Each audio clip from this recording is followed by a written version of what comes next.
안녕하십니까. 알파스트리트 파트너스입니다. 2022년 10월 25일 화요일, 마감 시장 보겠습니다. 코스피 지수가 0.05% 빠져서 2235로 마감을 했습니다. 거의 뭐 보합으로 마감을 했고요. 장 초반에는 좀 올랐었는데 결국에는 이 상승폭을 지키지 못했습니다. 오늘 증시는 상당히 아쉬운데요. 미국 증시가 최근 굉장히 좋거든요. 어제도 다우가 1% 이상 올라가지고 거의 뭐 31,500 수준이에요. S&P도 3,800 수준 가깝고요. 그래서 이렇게 좀 반등을 하고 있는데 참 코스피 반등 못합니다. 오늘 니케이 같은 경우도 1% 올라서 정말 코스피만 이렇게 계속 못 오르고 있는데 참 안타깝습니다. 네. 지금 우리나라 증시는 참 여러 가지 악재가 많아요. 네. 일단은 지금 채권 시장 그 악재가 있죠. 그 강원도 ABCP 때문에 이제 거기서 이제 어떻게 보면 신뢰가 깨졌다는 게 너무 큰 것 같아요. 정부에서 50조 원 이제 뭐 유동성 공급을 해가지고 급한 불은 뭐 끄는 거는 맞습니다. 그래서 어느 정도 건설사나 이제 증권사가 부도까지는 안 갈 것 같아요. 네, 그래서 그렇긴 한데 여전히 지금 주식시장을 보면 그 불식이 되지 않습니다. 지금 이런 리츠 주식들 보면 오늘도 이렇게 빠지고 있거든요. 참 예를 들어서 NH 오런리츠 같은 경우는 이거 5,000원 상장을 했는데 2,800원이란 말이에요. 이렇게 되면 이게 공모주 이런 거를 투자한 사람들은 리츠로 이제 배당을 받으려고 샀는데 배당은커녕 지금 뭐 이렇게 가격이 이렇게 빠져버리니까 어마어마한 손해죠. 이게 이제 뭐 반기나 이제 뭐 분기 이렇게 배당을 할 텐데 배당하면 또 배당 소득세 떼어갈 거란 말이에요. 근데 이미 이렇게 가격에서 어마어마하게 손해를 봤는데 여기다가 지금 소득세를 떼어가는 것도 이상한 일이죠. 참 이렇게 지금 세금 문제도 참 잘못된 게 많습니다 보면. 더군다나 이제 내년에 금융투자소득세가 이제 시행이 될 것 같은데요. 이것도 지금 문제가 상당한 것 같습니다. 금융투자소득세. 이게 지금 개인 주주 같은 경우에는 그 주식으로 이익을 내면 양도소득세 22%를 원천 징수해 간다는 것 같아요. 그래서 그렇게 되면 이 굉장히 세금 부담이 크죠. 이게 빠졌을 때는 만약에 개인이 뭐 이렇게 주식을 손해 봐서 이렇게 매도를 했을 때 그런 경우에는 그 차액을 보상을 안 해준단 말이에요. 근데 이익이 났을 때는 이렇게 원천징수로 떼갑니다.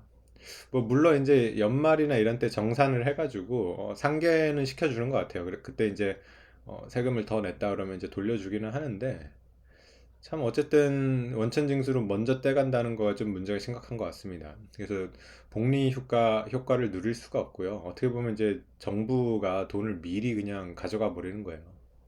그래서 참 이런 지금 주식시장이 이렇게 어렵고 우리나라 자본시장이 계속해서 안 좋은데 세금 같은 거는 계속 늘어가고 있습니다. 그래서 계속 이렇게 투자하기가 어려운 그런 환경이 돼가고 있는 것 같습니다. 네, 주요 종목 한번 보겠습니다. 네, 삼성전자 0.5% 올랐고요. LG 에너지솔루션 0.3% 이렇게 올라서 지수가 보합인데 시가총액 상위 종목은 그래도 오른 종목이 많이 보이는 것 같습니다. 그래서 시가총액 1, 2 종목들도 어느 정도 상승은 했고요. 하이닉스도 1.8% 이렇게 올랐습니다. 삼성바이오로직스 1.2%. 네. 다만 LG화학이 좀 하락폭이 컸네요. 4%대 이렇게 하락을 했고요. 포스코홀딩스도 3%대 하락을 했습니다. 이 포스코홀딩스는 그 홍수 피해가 4분기에도 계속 지속될 것 같다 그러면서 이렇게 또 하락을 해버리네요. LG화학 같은 경우에는 참 그 에너지 솔루션이 물적 분할 때문에도 정말 크게 이제 손해를 봤던 그런 종목이거든요. 주주들이 굉장히 손해를 많이 봤죠. 근데 계속 그런 문제들이 꼬리를 무는 것 같아요. 지금 LG화학 같은 경우도 이쪽 그 바이오 쪽 사업을 하는데 이게 또 불안하죠. 바이오 이것도 나중에 물적 분할하는 거 아니냐. 뭐 이런 또 그럴 수도 있고요. 하도 지금 그런 거에 신뢰가 없기 때문에 주주 가치에 대한 신뢰가 없어서 이렇게 좀 약합니다. 셀트리온 같은 경우는 3% 이렇게 올라가죠. 바이오 주식 좀 강했던 것 같고요.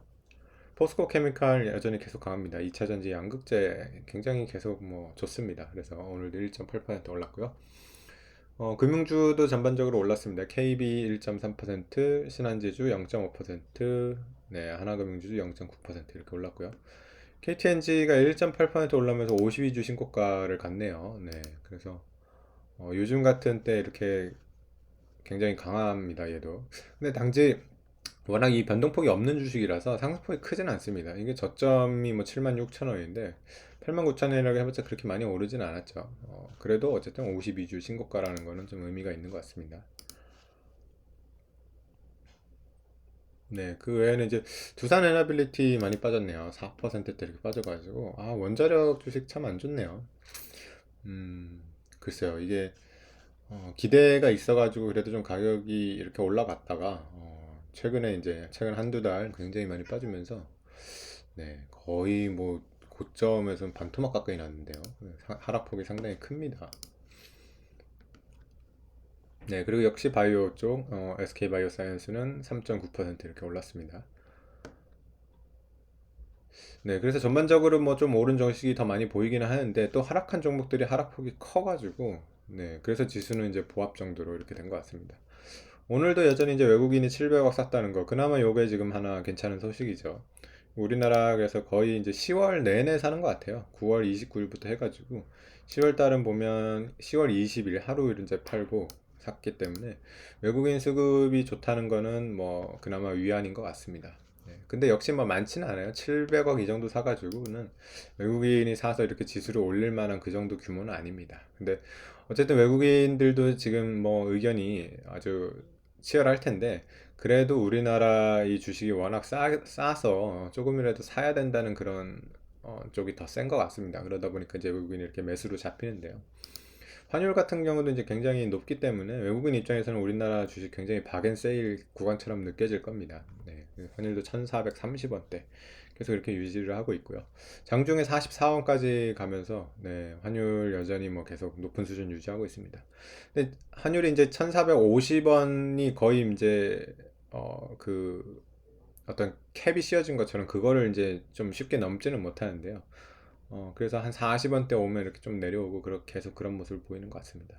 만약에 환율이 1450원대 넘어간다면 이제 또 그것도 이제 다른 느낌이 될 것 같아요. 그래서 그렇게 안 넘어가는 게 좋겠죠, 아무래도. 네. 4시가 넘어가지고 지금 이제 유럽 증시가 시작을 했는데 유럽 증시 0.35% 이렇게 올라오면서 시작해가지고 괜찮은 분위기입니다, 지금. 네, 미국 이제 선물 같은 경우도 아주 약하지만은 플러스 이렇게 나오고 있고요. 그래서 세계 증시가 이렇게 전반적으로 좀 상승을 하고 있는 상황이라서 네, 분위기는 좋은데 코스피 진짜 못 따라갑니다. 코스피 좀 따라갔으면 좋겠네요. 네. 우리나라 정부가 지금 참 그 경제 정책은 참 못하고 있는데 좀 잘 하기를 바라야 될 것 같습니다. 네. 오늘 시장은 여기까지 하겠습니다.